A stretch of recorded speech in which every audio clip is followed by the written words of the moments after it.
നമസ്കാരം. വാർത്താ സന്ധ്യയിലേക്ക് എല്ലാ പ്രേക്ഷകർക്കും സ്വാഗതം. ഞാൻ പ്രജിൻസി കണ്ണൻ. ഇന്ന് പുറത്തുവന്ന പ്രധാനപ്പെട്ട വാർത്തകളുടെ സമഗ്രമായ റിപ്പോർട്ടുകളാണ് വാർത്താ സന്ധ്യ പരിശോധിക്കുന്നത്. ആദ്യ റിപ്പോർട്ടിലേക്ക്. പ്രധാനമന്ത്രി നരേന്ദ്രമോദി സന്ദർശനം നടത്താറുള്ള ഡൽഹി സേക്രഡ് ഹാർട്ട് ദേവാലയത്തിലേക്ക് കുരിശിന്റെ വഴി പ്രദക്ഷിണത്തിന് ഡൽഹി പോലീസ് അനുമതി നിഷേധിച്ചു. ഓശാന ഞായറാഴ്ചയായ ഇന്ന് ഓൾഡ് ഡൽഹിയിലെ സെന്റ് മേരീസ് പള്ളിയിൽ നിന്നുള്ള പ്രദക്ഷിണത്തിന് അനുമതി നിഷേധിച്ചതോടെ പള്ളി വളപ്പിലേക്ക് പ്രദക്ഷിണം മാറ്റുകയായിരുന്നു.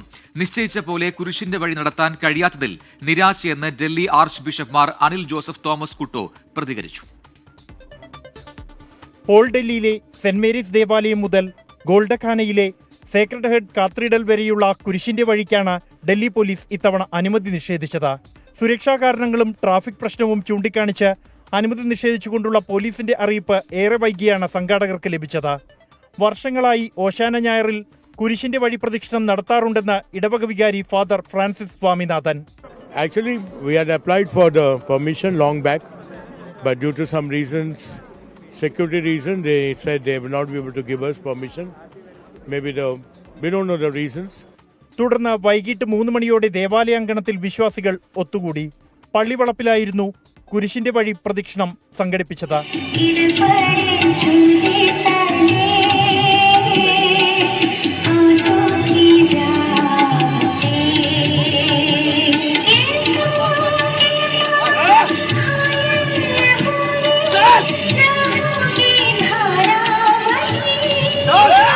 നിശ്ചയിച്ച പോലെ പരിപാടി നടത്താൻ കഴിയാത്തതിൽ നിരാശയെന്ന് Delhi archbishop Anil Joseph Thomas Couto. हम डिसअपॉइंटेड हो गए हैं क्योंकि वो मौका हमको नहीं मिल रहा है, लेकिन जैसे प्रभु ने फरमाया है वैसे ही हम करेंगे और ये भी मौका हमारे लिए बहुत ही अच्छा है, क्योंकि आखिर में जो हमको चाहिए ये है हमारी प्रार्थना और प्रभु के साथ जुड़ाव. സമീപത്തുള്ള സെന്റ് കൊളംബസ് സ്കൂൾ അങ്കണത്തിൽ നിന്നും ആരംഭിച്ച കുരിശിന്റെ വഴി ദേവാലയ സന്നിധിയിൽ സമാപിച്ചു. പ്രധാനമന്ത്രിയും രാഷ്ട്രപതിയുമടക്കം സന്ദർശനം നടത്തിയിട്ടുള്ള ദേവാലയമാണ് ഡൽഹിയിലെ സേക്രഡ് ഹാർട്ട് ദേവാലയം. സ്വാതന്ത്ര്യസമര കാലഘട്ടം മുതൽ നടന്നുവരുന്ന കുരിശിന്റെ വഴി കോവിഡ് കാലത്ത് മാത്രമാണ് മുൻപ് മുടങ്ങിയിട്ടുള്ളത്. ഡൽഹി സേക്രഡ് ഹാർട്ട് ദേവാലയത്തിൽ നിന്നും ജോഗീർ സിംഗിനൊപ്പം ബൽറാം നെടുങ്ങാടി, 24. കുരിശിന്റെ വഴി പ്രദക്ഷിണത്തിന് അനുമതി നിഷേധിച്ച ഡൽഹി പോലീസ് നടപടിക്കെതിരെ പ്രതിഷേധം ശക്തം. നടപടി മതസ്വാതന്ത്ര്യത്തിന്മേലുള്ള കടന്നുകയറ്റമെന്ന് മുഖ്യമന്ത്രി പിണറായി വിജയനും പ്രതിപക്ഷ നേതാവ് വി ഡി സതീശനും കുറ്റപ്പെടുത്തി. എന്നാൽ അനുമതി നിഷേധിച്ചത് സുരക്ഷാ കാരണങ്ങൾ കൊണ്ടാണെന്നും മറ്റു വ്യാഖ്യാനങ്ങൾ തെറ്റാണെന്നുമാണ് കേന്ദ്ര സർക്കാരിന്റെ പ്രതികരണം. പ്രധാനമന്ത്രി നരേന്ദ്രമോദിയും BJP അധ്യക്ഷൻ JP നഡ്ഡയും സന്ദർശനം നടത്തിയ ക്രൈസ്തവ ദേവാലയം, ഇവിടേക്കുള്ള കുരിശിന്റെ വഴി പ്രദക്ഷിണം തടഞ്ഞ ഡൽഹി പോലീസ് നടപടിയിൽ വ്യാപക പ്രതിഷേധമാണ് ഉയരുന്നത്. ഭരണഘടന ഉറപ്പു നൽകുന്ന മതസ്വാതന്ത്ര്യത്തിന്റെയും മതനിരപേക്ഷ മൂല്യങ്ങളുടെയും ലംഘനമാണിതെന്ന് മുഖ്യമന്ത്രി കുറ്റപ്പെടുത്തി.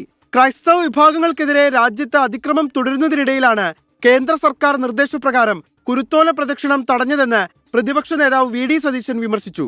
പ്രദക്ഷിണത്തിന് അനുമതി നിഷേധിച്ചത് ന്യൂനപക്ഷ വിരുദ്ധമെന്ന് CPIM. ആർക്കും ബോധ്യപ്പെടാത്ത ന്യായങ്ങളാണ്. ക്രമസമാധാന പ്രശ്നം, ട്രാഫിക് എന്നൊക്കെയാണ് പറഞ്ഞിട്ടുള്ളത്. ന്യൂനപക്ഷ വിരുദ്ധമായ ഭരണ തീരുമാനങ്ങൾ ഉണ്ടായിക്കൊണ്ടിരിക്കുന്നതിൻ്റെ പശ്ചാത്തലത്തിൽ മാത്രമേ കാണാൻ കഴിയുകയുള്ളൂ. ഇത് ഒറ്റനോട്ടത്തിൽ നമുക്കറിയാം ഇന്ത്യൻ ഭരണഘടന ഉറപ്പു നൽകുന്ന വിശ്വാസ സ്വാതന്ത്ര്യത്തിനും ആരാധനാ സ്വാതന്ത്ര്യത്തിനും എതിരായിട്ടുള്ള നിലപാടാണ്. എന്നാൽ അനുമതി നിഷേധിച്ചത് സുരക്ഷാ കാരണങ്ങളാലെന്ന് കേന്ദ്രമന്ത്രി ജോർജ് കുര്യന്റെ വിശദീകരണം. മറ്റു വ്യാഖ്യാനങ്ങൾ തെറ്റെന്നും മന്ത്രി. ഡൽഹിയിൽ സെക്യൂരിറ്റി വളരെ ടൈറ്റാണ് എന്നുള്ളത് കഴിഞ്ഞ 11-ാം തീയതി തൊട്ട് തന്നെ കേരളത്തിലെ എല്ലാ മാധ്യമങ്ങളും റിപ്പോർട്ട് ചെയ്യുന്നതായിട്ട് കണ്ടിരുന്നു. അപ്പോൾ തീർച്ചയായിട്ടും സെക്യൂരിറ്റി റീസൺസ് കൊണ്ട് ഹനുമാൻ ജയന്തിയുടെ പ്രൊസഷൻ ഇന്നലെ അനുവദിച്ചിരുന്നില്ല. അതുപോലെ ആ രീതിയിലുള്ള എല്ലാ പ്രൊസഷൻസും കഴിഞ്ഞ ദിവസങ്ങളിൽ ആയിട്ട് അനുവദിക്കുന്നില്ല. വിശുദ്ധവാര തുടക്കത്തിൽ രാജ്യ തലസ്ഥാനത്തെ ദേവാലയത്തിൽ കുരിശിന്റെ വഴിക്ക് അനുമതി നിഷേധിച്ചത് ക്രൈസ്തവ വിഭാഗത്തിനുള്ളിൽ ചർച്ചയായിട്ടുണ്ട്. വിവിധ ബ്യൂറോകൾക്കൊപ്പം ന്യൂസ് ഡെസ്ക് 24.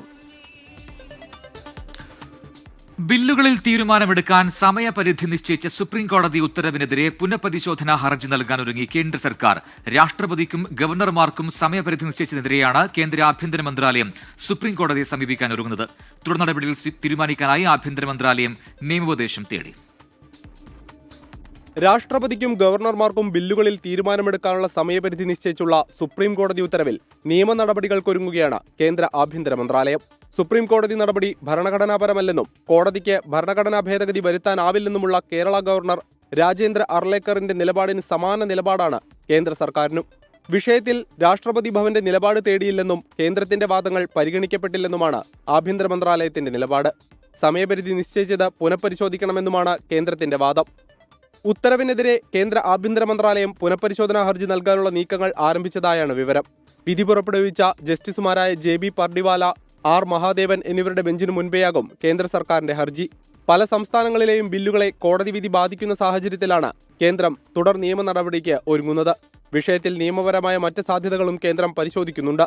സുപ്രീം കോടതി വിധിക്ക് പിന്നാലെ 10 ബില്ലുകളും തമിഴ്നാട് സർക്കാർ നിയമമാക്കിയിരുന്നു. ഗവർണറുടെയോ രാഷ്ട്രപതിയുടെയോ അംഗീകാരമില്ലാതെ ആദ്യമായാണ് ബില്ലുകൾ നിയമമാകുന്നത്. 24 ഡൽഹി. തമിഴ്നാട് ബില്ലുകൾ നിയമമാക്കിയതുപോലെ കേരളത്തിലേതും സുപ്രീം കോടതി വിധിക്കനുസരിച്ച് ചെയ്യുമെന്ന് നിയമമന്ത്രി P. രാജീവ്. ബില്ല് തടഞ്ഞുവച്ചതുമായി ബന്ധപ്പെട്ട സുപ്രീം കോടതി വിധിയെക്കുറിച്ചുള്ള കേരള ഗവർണറുടെ പരാമർശം ഖേദകരമെന്ന് പ്രതിപക്ഷ നേതാവ് VD സതീശൻ പ്രതികരിച്ചു. കാവ്യവൽക്കരണത്തിന് ഗവർണർമാരെ ഉപയോഗിക്കുന്നതിനുള്ള തിരുത്തലാണ് സുപ്രീം കോടതി വിധിയെന്ന് CPIM സംസ്ഥാന സെക്രട്ടറി MV ഗോവിന്ദനും പ്രതികരിച്ചു. സുപ്രീം കോടതി വിധിയെക്കുറിച്ച് ഗവർണർ നടത്തിയ പരാമർശം ഖേദകരമാണ്. അങ്ങനെ ഒരു ഗവർണർ അങ്ങനെ പറയാൻ പാടില്ല.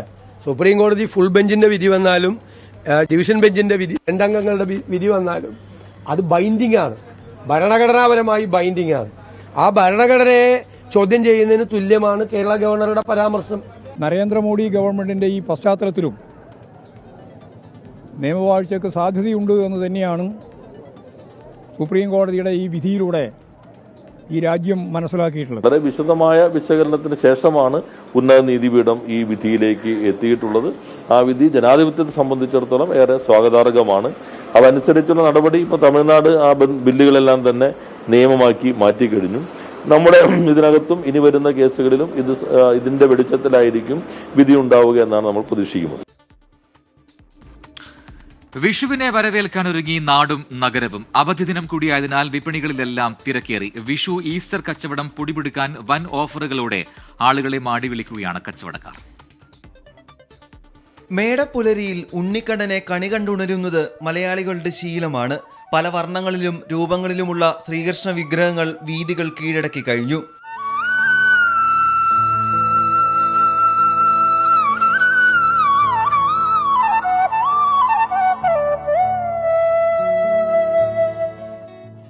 ഫ്രഷ് കണിക്കൊന്ന വിപണിയിലുണ്ടെങ്കിലും സ്വർണ്ണപ്രഭയിൽ തണ്ടിൽ നിറയെ ഇലകളും പൂക്കളുമുള്ള പ്ലാസ്റ്റിക് കണിക്കൊന്ന വാങ്ങാനും ആവശ്യക്കാർ ഏറെയാണ്.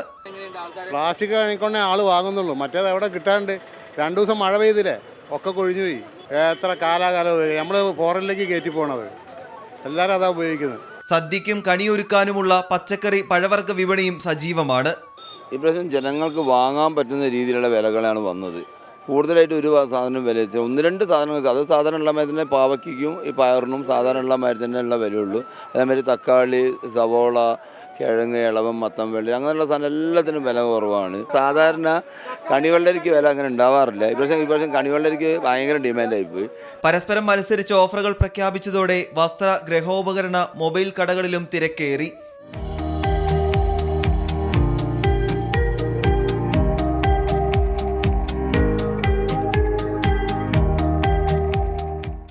പടക്കമില്ലാത്ത വിഷുവിനെ കുറിച്ച് മലബാറുകാർക്ക് ചിന്തിക്കാൻ പോലും ആകില്ല. ഓലപ്പടക്കവും ഗുണ്ടും കമ്പിത്തിരി മത്താപ്പൂവും ഒക്കെ വിപണി കീഴടക്കി കഴിഞ്ഞു. അതോടൊപ്പം കുറേയധികം ന്യൂജൻ വെറൈറ്റികളും ഇത്തവണത്തെ പടക്ക വിപണിയിൽ എത്തിയിട്ടുണ്ട്. ഇപ്പോഴുള്ള തിരക്ക് ഉച്ചയ്ക്ക് ശേഷം ഇരട്ടിയാകുമെന്ന പ്രതീക്ഷയിലാണ് പടക്ക വിപണിയുള്ളത്. രാജേഷ് വെള്ളരിക്കുണ്ടിനൊപ്പം രാഹുൽ സുരേഷ്, 24 കോഴിക്കോട്. അല്പസമയം മുൻപ് വാർത്തയിലേക്കാണ് ഇനി. ആന്ധ്രാപ്രദേശിൽ പടക്ക നിർമ്മാണശാലയിലുണ്ടായ തീപിടുത്തത്തിൽ 8 പേർ മരിച്ചു, 7 പേർക്ക് ഗുരുതരമായി പരിക്കേറ്റു. അനകപ്പള്ളി കൈലാസപട്ടണത്താണ് ഈ അപകടമുണ്ടായത്. കാക്കിനഡ ജില്ലയിൽ ഉള്ളവരാണ് മരിച്ചത്. മുഹമ്മദ് റഹീസ് ചെന്നൈയിൽ നിന്നും കൂടുതൽ വിവരങ്ങളുമായി ചേരുന്നു. റഹീസ്, എന്താണ് സംഭവിച്ചത്? വിവരങ്ങൾ എന്താണ്? പ്രജിൻ, ഇന്ന് ഉച്ചയ്ക്ക് ശേഷമാണ് ആന്ധ്രാപ്രദേശിലെ പടക്ക നിർമ്മാണശാലയിൽ തീപിടുത്തമുണ്ടായത്. അനകപ്പള്ളെ കൈലാസപട്ടണത്താണ് ഇത്തരത്തിലൊരു അപകടമുണ്ടായത്. ഈ മരിച്ചവരൊക്കെയും കാക്കിനാട ജില്ലയിൽപ്പെട്ട തൊഴിലാളികളാണ്. ഈ പടക്ക നിർമ്മാണശാല അല്പം വലിയ പടക്ക നിർമ്മാണശാലയാണ്. ഈ ഹോൾസെയിൽ കച്ചവടം വലിയ രീതിയിൽ നടക്കുന്ന ഈ പ്രദേശത്തെ ഏറ്റവും പ്രധാനപ്പെട്ട പടക്ക നിർമ്മാണശാലയാണ്. ഇവിടെ 16 തൊഴിലാളികളാണ് ഉണ്ടായിരുന്നത് എന്ന് ഉടമ 8 പേർ മരിച്ചിരിക്കുന്നു, 7 പേർക്ക് ഗുരുതരമായി പരിക്കേറ്റിട്ടുണ്ട്. ഇതിൽ 2 സ്ത്രീകളും ഉണ്ടായിരുന്നു. ഈ ആന്ധ്രാപ്രദേശ് മുഖ്യമന്ത്രി ചന്ദ്രബാബു നായിഡു തന്നെ ഈ അപകട വിവരം സ്ഥിരീകരിച്ച് അല്പസമയം മുമ്പ് എക്സിൽ പോസ്റ്റ് ചെയ്തിട്ടുണ്ട്. 2 സ്ത്രീകളുടെ മരണം ഇത്തരത്തിലാണ് പുറത്തേക്ക് വരുന്നത്. എന്തായാലും നേരത്തെ 2015 ഇവിടെ സമാനമായ ഒരു അപകടം ഉണ്ടായിരുന്നു. എന്താണ് അപകട കാരണമെന്ന് പരിശോധിച്ചു വരികയാണ് പ്രജിൻ. ചെന്നൈയിൽ നിന്ന് മുഹമ്മദ് റഹീസാണ് വിവരങ്ങൾ നൽകിയത്. സെക്രട്ടേറിയറ്റിന് മുന്നിലെ ആശാ വർക്കേഴ്സിന്റെ സമരം അവസാനിപ്പിക്കില്ലെന്ന് സമരസമിതി. പ്രധാന ആവശ്യങ്ങൾ അംഗീകരിക്കും വരെ ശക്തമായ പ്രതിഷേധം തുടരുമെന്നാണ് Kerala ASHA health workers association വ്യക്തമാക്കിയത്. നിയമനം ആവശ്യപ്പെട്ട് വനിതാ CPO ഉദ്യോഗാർത്ഥികൾ നടത്തുന്ന സമരം ഇന്ന് 12ാം ദിനത്തിലേക്ക് കടന്നു. ഉച്ചയ്ക്ക് ചേർന്ന സംസ്ഥാന കമ്മിറ്റി യോഗമാണ് സമരം അവസാനിപ്പിക്കേണ്ടെന്ന തീരുമാനമെടുത്തത്. ഓണറേറിയം വർധനവും വിരമിക്കലാനുകൂല്യവും അനുവദിക്കും വരെ സമരം തുടരും. സമരത്തെ തകർക്കാൻ ചില കേന്ദ്രങ്ങൾ ശ്രമിക്കുന്നുവെന്ന് സമരസമിതി ആരോപിച്ചു. ഒരു ദിവസം 100 രൂപ എന്ന നിരക്കിൽ 3000 രൂപ അടിയന്തരമായി വർദ്ധിപ്പിച്ചുകൊണ്ടും വിരമിക്കൽ പ്രായത്തെ സംബന്ധിച്ചും ആനുകൂല്യത്തെ സംബന്ധിച്ചുമുള്ള തീരുമാനം അടിയന്തരമായി എടുത്തുകൊണ്ട് 2 ഡിമാൻഡുകൾ നേടിയെടുത്തിട്ട് മാത്രമേ ഈ സെക്രട്ടേറിയറ്റ് നടന്നുള്ള ഈ സമരം അവസാനിപ്പിക്കുകയുള്ളൂ എന്നുള്ളൊരു പ്രഖ്യാപനമാണ് നമ്മളുടെ കമ്മിറ്റിയിലുണ്ടായത്. അതേസമയം നിയമനം ആവശ്യപ്പെട്ട് വനിതാ CPO ഉദ്യോഗാർത്ഥികളുടെ പ്രതിഷേധം 12ാം ദിവസത്തിലേക്ക് കടന്നു. സെക്രട്ടേറിയറ്റിന് മുന്നിൽ മൈം അവതരിപ്പിച്ചായിരുന്നു ഇന്നത്തെ പ്രതിഷേധം. റാങ്ക് ലിസ്റ്റ് കാലാവധി അവസാനിക്കാൻ ഒരാഴ്ച ശേഷിക്കെ സർക്കാരിൽ പ്രതീക്ഷയെന്ന ഉദ്യോഗാർത്ഥികൾ. ഞങ്ങൾക്ക് ഇപ്പോഴും പ്രതീക്ഷയുണ്ട്. കാരണം ഗവൺമെന്റ് ഒന്ന് മനസ്സ് വെച്ച 1 മണിക്കൂർ പോലും വേണ്ട. അവര് ഒന്ന് മനസ്സ് വെച്ച് PHQവിൽ അറിയിച്ചാൽ ഞങ്ങൾക്ക് വേക്കൻസി വരാവുന്നതേ ഉള്ളൂ. കഴിഞ്ഞ ലിസ്റ്റിംഗ് ക്യാൻസൽ ആവുന്നതിന് ഒരു 2 ദിവസം മുന്നെയാണ് അവർക്ക് വലിയ ബൾക്ക് വേക്കൻസി വന്നിട്ടുണ്ടായിരുന്നത്. അപ്പോൾ അതുപോലെ ഞങ്ങൾക്കും തരാവുന്നതേ ഉള്ളൂ. ഒരുപാട് പേരുണ്ട്. കാരണം കുട്ടികളെ ഒരു വയസ്സായതും 3 വയസ്സായ കുട്ടികളെ ഇട്ടിട്ട് ഇവിടെ വന്ന് സമരം ചെയ്യുന്നവരുണ്ട്. അതുപോലെ പല പല ജില്ലകൾ, കാസർഗോഡ്, അവിടെ നിന്നൊക്കെ ഇങ്ങനെ വന്ന് അത്രയും നാൾ നിൽക്കുക എന്ന് വെച്ചാൽ അത് വലിയ പാടാണ്. കാരണം കുട്ടികളൊക്കെ ഉള്ളവർ അതൊക്കെ വിട്ടിട്ടാണ് ഇവിടെ വന്ന് നിൽക്കുന്നത്. അത്രയും സ്ട്രഗിൾ ചെയ്തിട്ടാണ് ഇവിടെ നിൽക്കുന്നത്. ഒരുപാട് സ്ട്രഗിൾ ചെയ്യുന്നുണ്ട് നമ്മൾ. വിഷുദിനമായ നാളെ പുതിയ സമരപരിപാടികൾക്ക് രൂപം നൽകും. 24 തിരുവനന്തപുരം. മുൻ senior government pleader advocate PG മനുവിനെ മരിച്ച നിലയിൽ കണ്ടെത്തി. കൊല്ലത്തെ വാടക വീട്ടിലാണ് തൂങ്ങി മരിച്ച നിലയിൽ കണ്ടത്. നിയമസഹായം തേടിയെത്തിയ യുവതിയെ പീഡിപ്പിച്ച കേസിൽ പ്രതിയായ മനു സമാനമായ മറ്റൊരു ലൈംഗികാരോപണത്തിൽ മാപ്പ് പറയുന്ന ദൃശ്യങ്ങൾ സമൂഹമാധ്യമങ്ങളിൽ പ്രചരിച്ചിരുന്നു. ഡോക്ടർ വന്ദന കേസിൽ പ്രതിഭാഗം അഭിഭാഷകനായ BA ആളൂരിനൊപ്പം പ്രവർത്തിക്കുകയായിരുന്നു പിറവം സ്വദേശിയായ മനു. ഈ കേസിന്റെ ആവശ്യങ്ങൾക്കായി മറ്റ് അഭിഭാഷകരുമായി ചേർന്നെടുത്ത ആനന്ദവല്ലീശ്വരത്തെ വാടക കെട്ടിടത്തിലാണ് മനുവിനെ തൂങ്ങി മരിച്ച നിലയിൽ കണ്ടെത്തിയത്. ഏകദേശം ഒരു 12 മണി അടുത്ത് ആറായി. വന്നപ്പോഴേക്കും വാതിൽ സാറ് ജസ്റ്റ് ക്ലോസ് ചെയ്തിട്ടില്ല, ചാരി വെച്ചിരിക്കുമായിരുന്നു. വാതിൽ തുറന്ന് അകത്ത് കയറിയപ്പം മുറിയിൽ ഫാൻ കറങ്ങുന്നുണ്ട്. ടേബിളിൽ ഇങ്ങനെ സാറിൻ്റെ ടീപ്പോയിൽ ഫോൺ ഇരിപ്പുണ്ട്. അങ്ങനെ അകത്ത് റൂമിലേക്ക് നോക്കുമ്പോൾ സാറ് കയറിൽ തൂങ്ങി നിൽക്കുമായിരുന്നു. നിയമസഹായം തേടിയെത്തിയ യുവതിയെ പീഡിപ്പിച്ച കേസിൽ കേസെടുത്തതിനു പിന്നാലെ മനുവിൽ നിന്ന് അഡ്വക്കേറ്റ് ജനറൽ രാജി എഴുതി വാങ്ങിയിരുന്നു. അടുത്തിടെ മറ്റൊരു ലൈംഗികാരോപണവും ഉയർന്നു. സംഭവത്തിൽ ബിനു ഇരയോട് മാപ്പ് ചോദിക്കുന്ന ദൃശ്യങ്ങൾ സോഷ്യൽ മീഡിയ വഴി പ്രചരിച്ചു. ഇതിൽ ഏറെ മാനസിക പ്രയാസത്തിലായിരുന്നു എന്നാണ് സൂചന. സോഷ്യൽ മീഡിയയിൽ അതുപോലെ തന്നെ ഈ ചാനലുകളിലൊക്കെ ആയിട്ട് സാറിൻ്റെ ഒരു അലിഗേഷൻ ഇങ്ങനെ വന്നു. അപ്പോൾ അതിൽ സാറ് കുറച്ച് മാനസികമായ ബുദ്ധിമുട്ടുണ്ടായിരുന്നു സാറിന്. പോസ്റ്റ്മോർട്ടത്തിന് ശേഷം മൃതദേഹം ബന്ധുക്കൾക്ക് വിട്ടു നൽകും. 24 കൊല്ലം. 24 chief editor R. Sreekandan Nair ലഹരിക്കും അക്രമത്തിനുമെതിരെ നടത്തുന്ന കേരള യാത്രാ പര്യടനം തുടരുന്നു. രാജസ്ഥാൻ മാർബിൾസ്.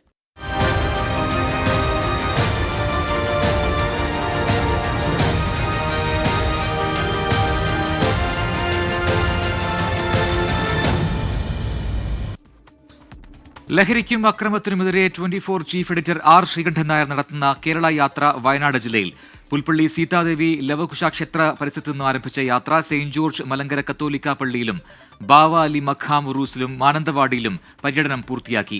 ജനപ്രതിനിധികൾ ഉൾപ്പെടെ 100 കണക്കിന് ആളുകൾ യാത്രയുടെ ഭാഗമായി.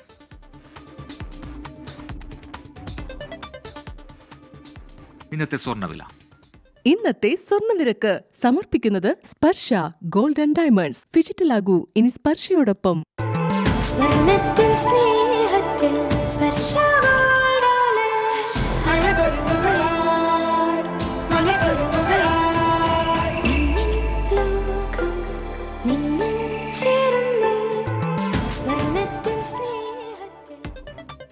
ഇനി കാലാവസ്ഥ റിപ്പോർട്ട്. ഇപ്പോഴത്തെ കാലാവസ്ഥ സമർപ്പിക്കുന്നത് Berger paints 100 years of trust.